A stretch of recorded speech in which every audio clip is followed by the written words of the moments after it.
તો વડોદરામાં આપના શહેર પ્રમુખની ધરપકડ કરાઈ છે. તો મહિલા કાર્યકર સાથે દુષ્કર્મનો આરોપ લાગ્યો છે. તો નોકરી અપાવવાના બહાને શોષણ કર્યાની ફરિયાદ થઈ છે, જેમાં અશ્લીલ વિડીયો બનાવી ધમકી આપ્યાનો પણ આક્ષેપ છે. તો હરણી વિસ્તારની હોટલમાં દુષ્કર્મ થયાનો દાવો કરવામાં આવ્યો છે, ત્યારે પીડિતાએ પરિવારના સભ્યો સામે પણ ફરિયાદ નોંધાવી છે.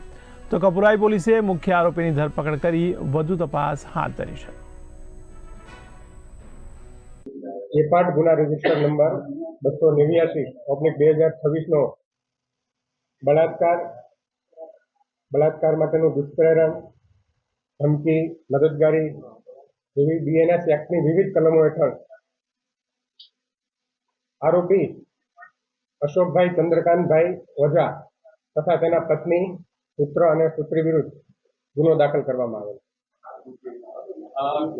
કઈ જગ્યાએ આ પ્રકારનો ગુનો આચરવામાં આવે છે? કેટલા સમયથી આરોપી દ્વારા હત્યા કરવામાં આવે છે?